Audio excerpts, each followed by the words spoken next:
কৰ্মই উপাসনা, হাঁহিয়েই জীৱন।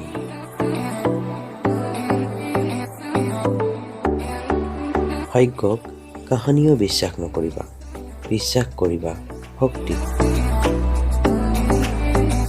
স্কুল মোৰ মন্দিৰ, পঢ়াই মোৰ লক্ষ্য, শিক্ষক মোৰ ভগৱান, কিতাপেই মোৰ বন্ধু। শিক্ষাৰ উদ্দেশ্য হ'ল মানুহক মানুহৰূপে গঢ়ি তোলা। মানুহৰ পৰিচয় প্ৰকাশত শিক্ষাৰ অৱদান তুলনাবিহীন। কিতাপ নথকা ঘৰ খিৰিকী নথকা কোঠালিৰ দৰে। আনে কি কৰিছে ভবাতকৈ নিজে কি কৰিছ ভবাহে বেছি দৰকাৰ।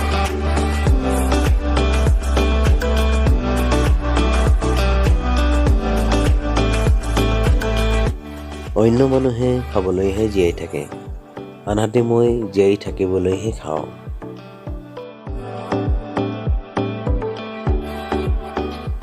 আমি কটোৱা সকলোবোৰ সম্পত্তিৰ ভিতৰত জ্ঞান মাথো অবিনাশী। প্ৰিয় বন্ধুসকল, আজিৰ ভিডিঅ'টি এইখিনিয়ে। যদি ভিডিঅ'টি ভাল লাগিছে তেতিয়াহ'লে লাইক এটা দি চেনেলটো ছাবস্ক্ৰাইব কৰিবলৈ নাপাহৰিব।